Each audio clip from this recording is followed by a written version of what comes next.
네, 우연의 일치일까요? 자, 손혜원 무소속 의원과 관련된 이야기를 해보겠습니다. 손혜원 의원 검찰로부터 이제 불구속 기소가 된 이후에요. 소셜미디어에 10건 이상의 글을 올리면서 검찰 수사 결과에 대해서 조목조목 반박하고 있는데요. 먼저 손혜원 의원의 영상이 하나 준비되어 있습니다. 잠깐 만나보고 오실까요?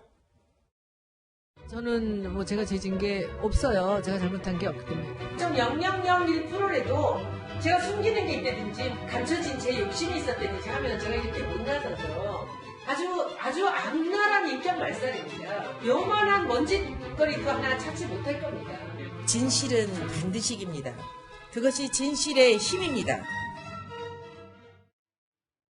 자, 손혜원 의원 소셜미디어에 검찰 결과 발표 이후에 10건. 오늘도 근데 김민지 기자 글을 올렸습니까? 네, 그렇습니다. 이제 검찰이 공소장에 적시한 것 중에 하나가 이제 보안 문서라고 있잖아요. 일반인에게 공개되지 않는 건데 손혜원 의원이 그거를 국회의원 신분으로 받아서 부동산 구입에 활용을 했다 이런 취지인데 여기에 대한 이게 보안 자료 그것은 애초부터 틀린 것이다 이러면서 거듭 강조하고 있습니다.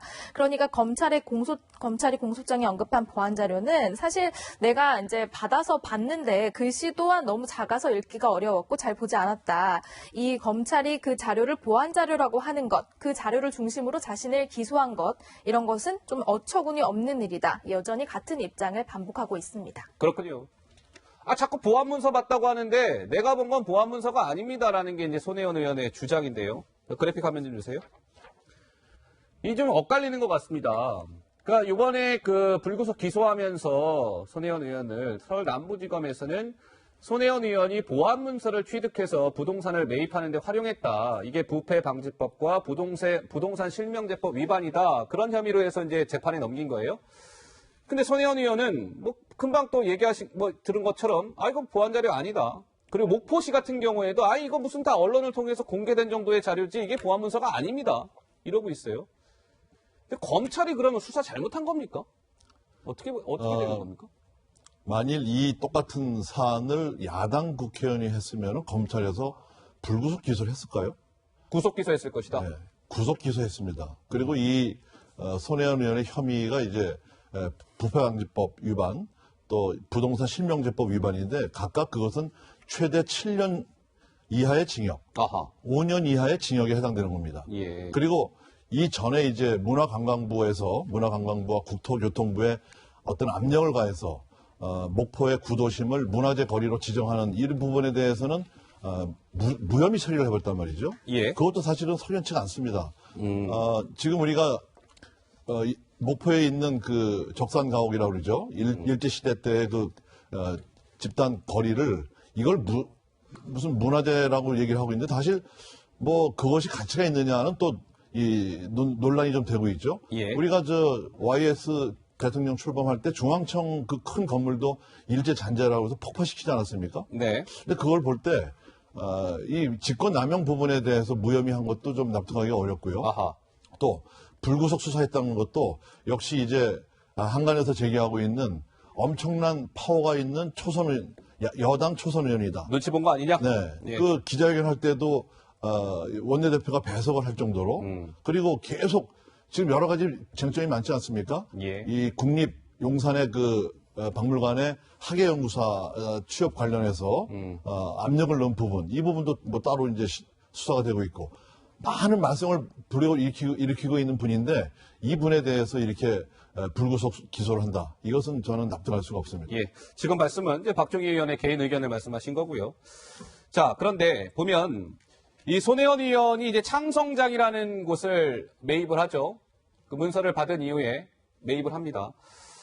그 창성장, 논란이 되고 있는 창성장과 관련해서 좀 이제 얘기를 해볼 건데요. 먼저 손혜원 의원은 이렇게 얘기해 왔었죠. 그 목소리 잠깐 듣고 오시죠. 그 목포를 처음 가자마자 너무 놀란 거예요. 제가 어렸을 때 살던 명동에 있는 그 적산가옥지, 마루가 이렇게 높이 있는 집들이 생각이 났고 이 동네는 보물이 되겠구나라는 생각을 했어요. 보자마자. 저는 목포의 그 구도심이 엄청난 그 관광지가 될 거라고 생각합니다.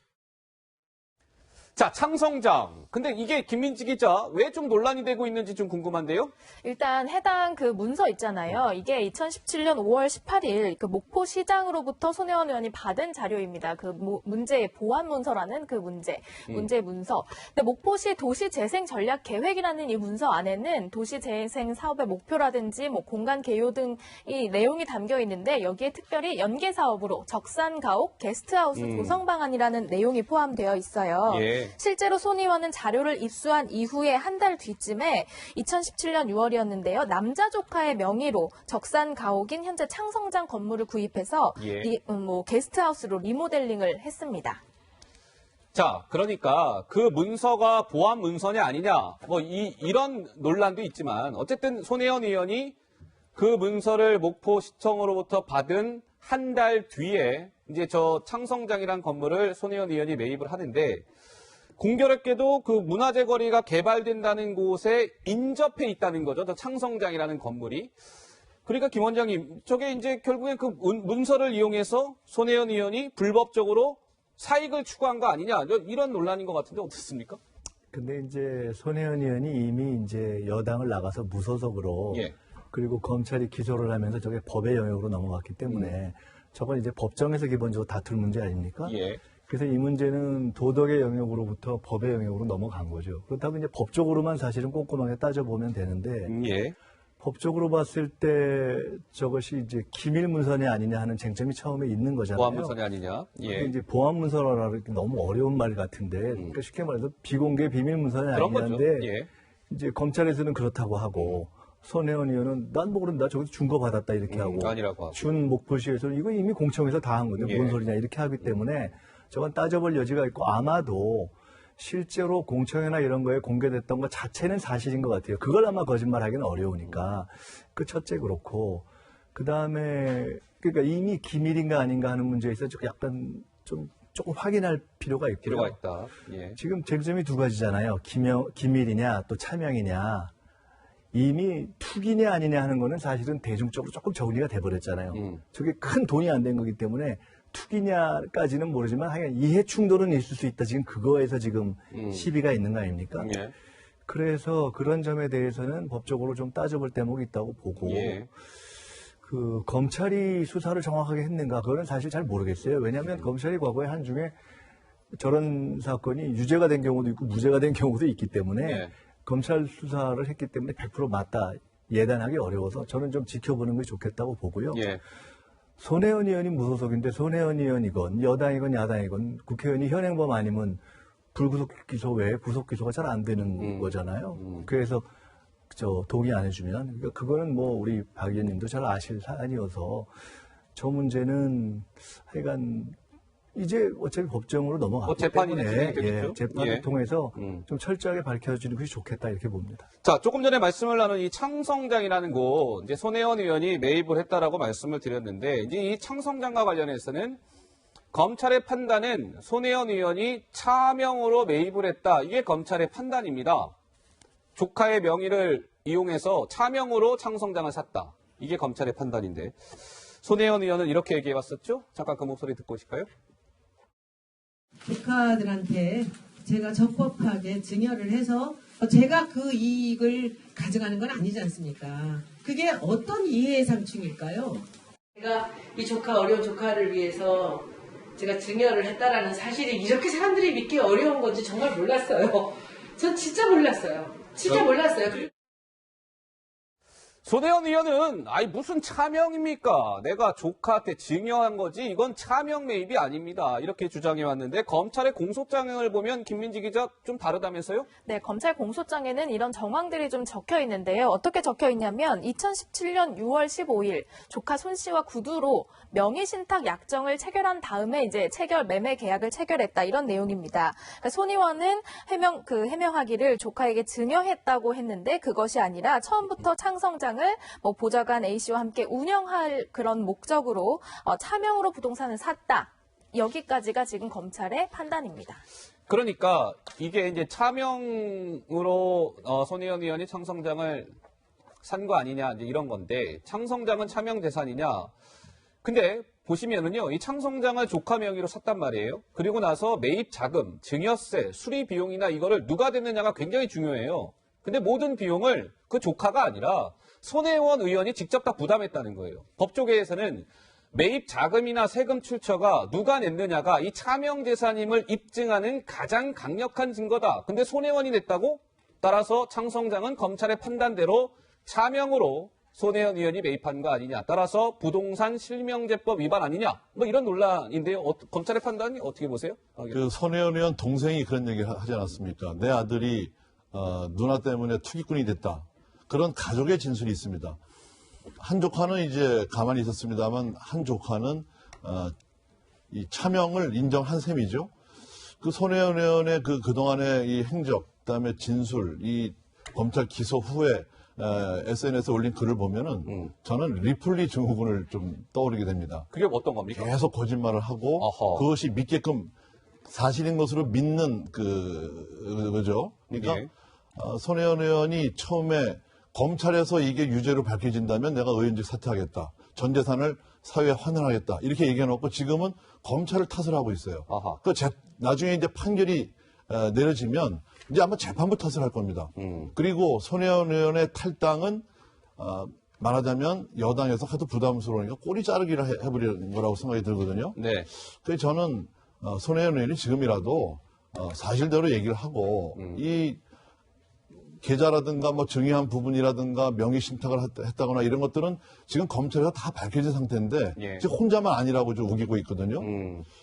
재판에서 좀 명백히 좀 가려줬으면 좋겠습니다. 예. 일단 이 사안은 정치적인 사안이 아니고 법률적 사안이기 때문에 좀 법리적으로 저희가 보는 것이 좋을 것 같아요. 네. 저는 사실 국내에서 저도 사실 미국 변호사 자격이 있는 사람입니다. 그런데 아까 동생 말씀하셨는데 뭐 제가 동생분을 잘 모르지만 지금까지 나온 보도만 놓고 본다면은 그 동생분과의 여러 시비가 있기 때문에 동생의 말씀을 어떻게 좀 의미 있는 증언으로 하기에는 조금 어렵게 배척할 만한 사유가 있는 것이 아닌가 싶고 예. 다만 저게 지금 차명이냐 증여냐만을 놓고 보면 결국은 실제로 주인은 내가 원한데 이름만 빌려줘서 이렇게 했으면 차명이고 근데 지금 저 손혜원 의원은 이거 내가 다 그냥 준 거다 증여다 이렇게 그런 얘기하잖아요. 거죠. 예. 아마 손혜원 의원 식으로 얘기를 한다면 세금도 내가 다 주면서 그냥 몽땅 증여라는 의미에서 줬다 이렇게 주관적으로는 적어도 그렇게 얘기할 수 있을 것 같아요. 문제는 근데 그것이 실제로 그렇게 증여로 해석될 것인지 차명으로 해석될 것인지에 대해서는 예.